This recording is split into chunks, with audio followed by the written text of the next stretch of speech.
So I'm just going to talk in kind of brief enough terms just about writing for exhibitions, just a few general principles.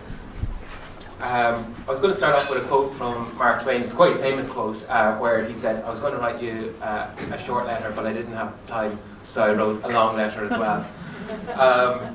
And if nothing else, if you take that away, because I think one of the things I'm going to be emphasizing again and again is when you're writing for exhibitions, you're writing within a very kind of constricted number of words, and your aim is to try and get your message across as succinctly as possible in the shortest number of words. You know, it's as I said, it really is quite a skill, and it can be difficult sometimes because you can spend all day working on something, and at the end of it, you may just have 200 words, and you say, what was I doing all day? But sometimes I think that the best metaphor for it is it's a bit like you know, when you're preparing those kind of reductions for a sauce, where you start off with a big cow, and by the end of it, you just have a small amount of pure essence.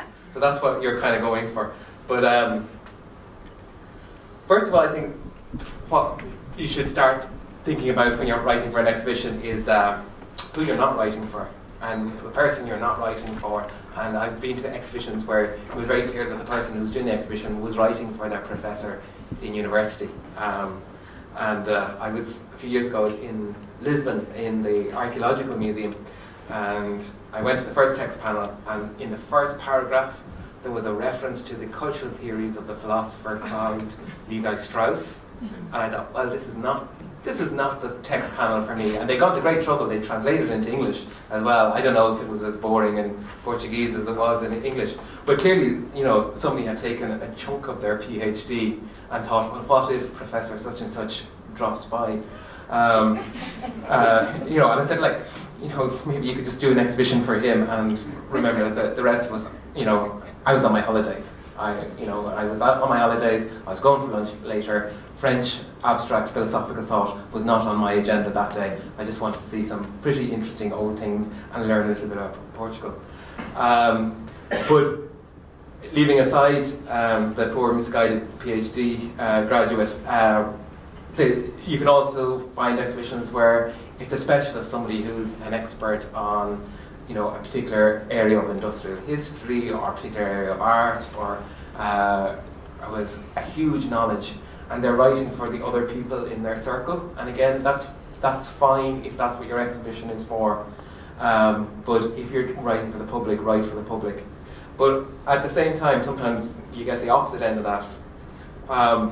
Is you can go to exhibitions where they seem to think that you don't have a brain in your head, and sometimes I feel like saying, I don't know about the subject matter of this exhibition, but that's not because I'm stupid.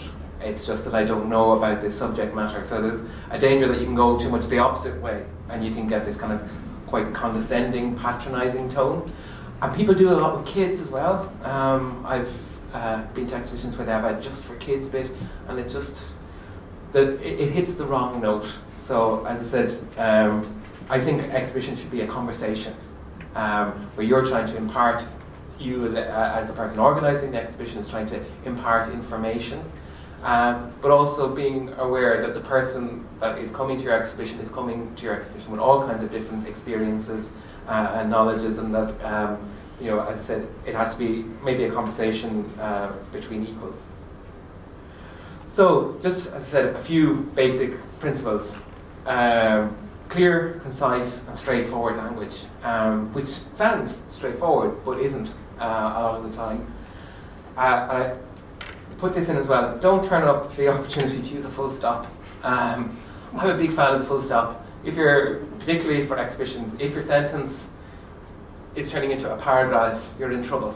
The advantage of putting in a full stop quite a lot, writing these kind of short sentences, it means your sentences are direct, but it also kind of organizes your thoughts. So you're saying sentence 1, I'm saying this, sentence 2, I'm saying this. And actually I think, there's a lot of people writing prose in books as well who should be really acquainted with the idea of including a full stop. Avoid jargon and complex vocabulary, and museums are terrible for this. Particularly, again, you know, there's the fear that the specialist, the professor, is going to pop in to look at the exhibition. We all, in every world, there's a shorthand, there's a jargon that gets used, and it's important to remember that that's exactly what it is. It's a shorthand for people who are familiar with a subject matter. So, what I would urge people is just to kind of avoid, where possible, these kind of terms. Now, that doesn't mean that you can't use terms, specialist terms, but if you're going to introduce a word, then it's important that you explain that word. So, if you are doing an exhibition on dinosaurs, I presume you might have to mention the Jurassic period and introduce people to what that is. But be aware that you are going to explain it, and if you are going to explain it, that's going to take up some of your word count. So, so be sparing in your use of introducing people to a particular shorthand. Also, in terms of jargon, and I suppose my background is kind of in history, is the dates thing. You know, some historians, they do love a date, and if they love one date, they love 27 of them, and it gets really, really, really confusing. So introduce, you know, you can use maybe one, maybe two dates, but you know, this kind of, as I said, that school of history of one effing thing after another, it can just get very, very confusing. As I said, short, active sentences. Always useful to have a verb in there. I used to teach English as a foreign language in Spain, and I remember we'd have some students, and I said, listen, just you start off, you have a subject, a verb, and an object. He did something to somebody. And to start off with that really, really basic sentence structure. And as I said, using kind of a basic sentence structure doesn't mean you're talking in basic terms or you're oversimplifying. It's just making things clear. And I said, all the time, be thinking of your audience. Be thinking of your audience. Be thinking of that character going, I'm above it, you know. You know, as I said, to think that you're writing for a particular purpose. So it's not so much that you're putting the information on a wall, but you're communicating. Always be thinking of yourself in terms of communication. This is my avoid the book on the wall. I'm going to give out about every discipline that's involved in museums. Historians are terrible for this. Particularly, sometimes you'll see museums that have a guest curator who's a historian. You just kind of go, why didn't you write the shagging book? And if you did write the book, I could bring it home. And I could sit down, have a cup of coffee, listen to some nice music, I'll be warm. But no, you've insisted on placing your book on the wall, and I have to go around, and it's quite uncomfortable after a while reading this way.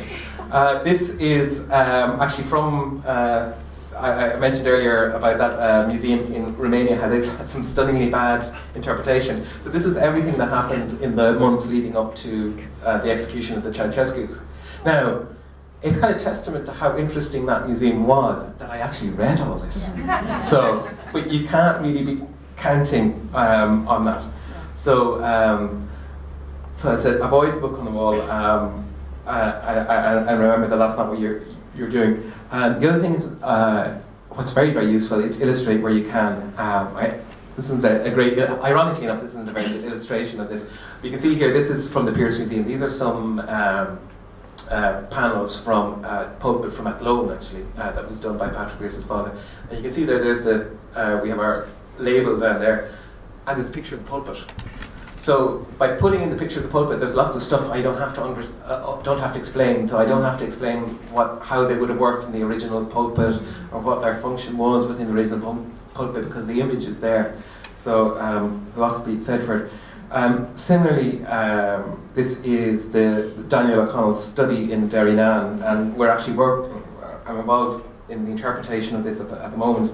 And what we're going to do there in terms of trying to explain, you know, how this study would have worked is again to use an illustration and accompany it by, you know, a quote.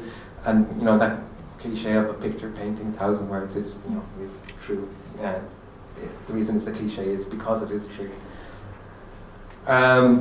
So text panels. So basically, and this is just a very kind of standard way. I said there's lots of variations along the way, but text panels. So if you're looking at like the main body of information, I say 150 words. You know, you can play with around with that. Maybe you can go up to 200, but I think once you're going over that, you're in trouble.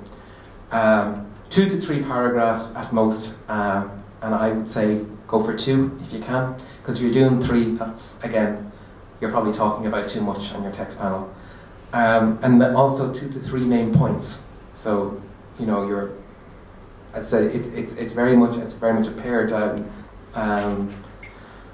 text panel, and engage the visitor from the opening sentence. If possible, I would kind of start with the first sentence determines often if people are going to continue. So when I was in Lisbon and I saw Cloud Levi Strauss in the first sentence, I knew this was not the exhibition text for me. And people make that decision very quickly, and as you go on in an exhibition, as you get more and more weary, you make it quicker and quicker and quicker.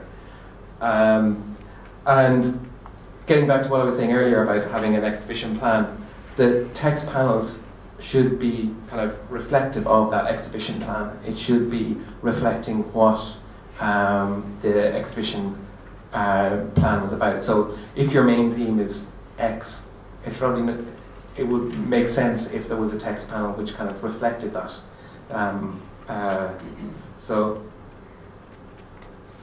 So then when you get into actually having objects, and again I realise that I'm talking about objects, but this equally can apply to images.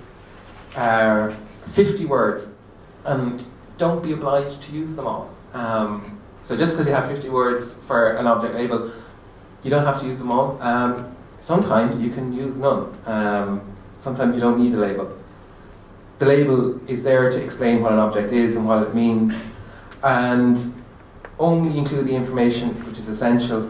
So consider every word, and don't state the obvious. Because I remember I was writing an exhibition label for it's a catalogue of magic lantern slides that Patrick Pearse had used in the school, and I'd already written an object label for the lantern slide machine, where I'd explained how the lantern slides had been used in the school in Pearse's time, and I realised that my label was just repeating the words that were printed on the front of the catalogue.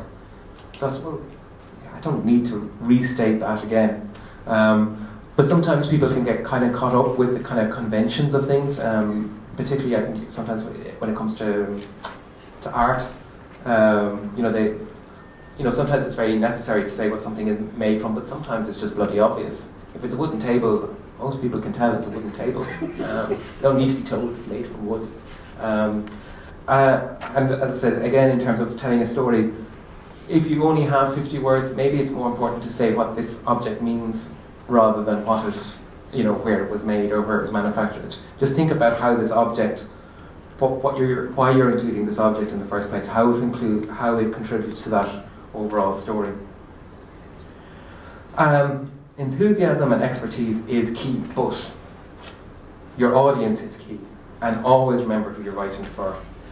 And sometimes you need to put space between yourself and your knowledge. I started off working in museums. I started off working actually in Kilmaine, in Kilmaine jail. So I started off on the tour guiding side of things. And after I'd been working there for a while, I worked out that tour guides, when they started off in the summer, they didn't know an awful lot. They were gathering information. Their tours were, needed improvement. By the end of their first season, they were doing a very good tour, but somehow if they came back for a second year, they started to decline again, and that's because they knew too much, and they felt obliged to include all this information in their tour. It took another year sometimes for them to start stripping that back out again and creating a tour that was enriched by the knowledge that they had acquired, but at the same time was concise and straightforward and was comprehensible by the people who were on their tour. This can be really difficult as well because, as I said, people feel very passionately about their subject matter sometimes. And I remember, again, on the tour guiding side, I was doing this kind of workshop with some tour guides, and I was saying to them, your problem in Kilmaine jail is there's just too much history.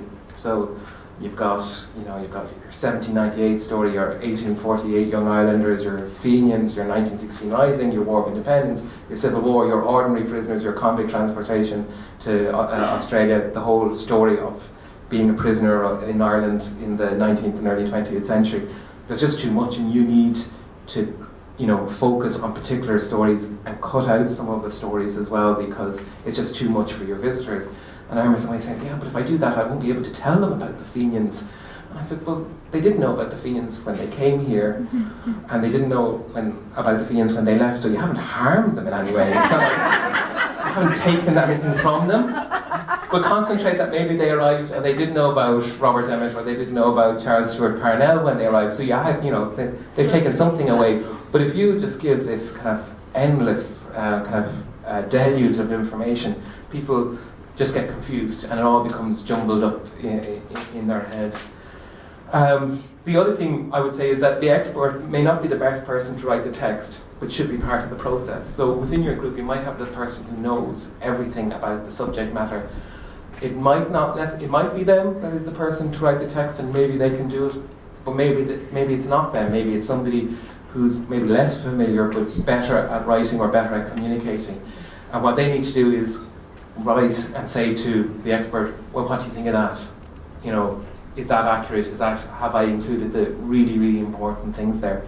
And as I was saying earlier, we have quite a lot of art exhibitions in the Pearse Museum, and I always insist that there's at least one panel just explaining to people what the exhibition is about, where it's coming from, and why it's in the museum, and to make that connection with the museum. So I usually say to the artist, can you give me the information and I'll write it? And I think sometimes the best stuff I write is the stuff I know the least about, because I'm not getting caught up with things that I think are really important and maybe aren't.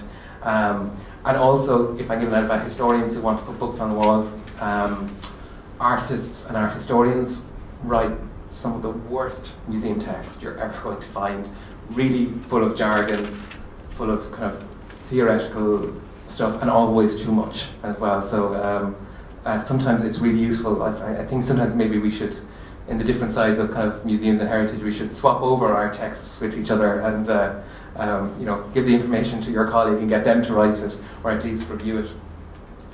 The other thing, this is a personal thing, what I find really useful is to take a break from it. So you've been working all day, trying to get it down.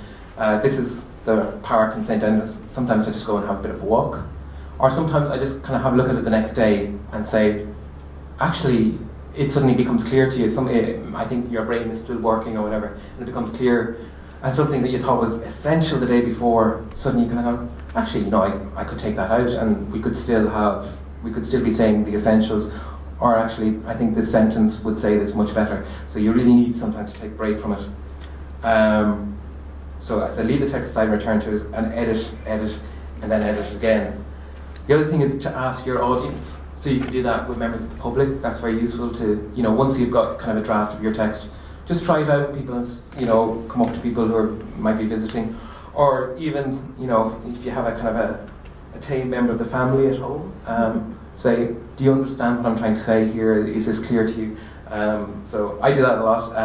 Unfortunately, with my partner, he's kind of knows too much about Pearse now. Because Clive Sullish was mentioned in our house at the weekend, and it wasn't coming from me. So like Lady Bracknell said, ignorance is a delicate blossom. Touch it and it's gone forever. Some other kind of guinea pig. But as I said, always, in terms of trying to having your audience, always be imagining that this is something that's going to be read by other people, and this is something you're trying to communicate to them. Okay. Fantastic.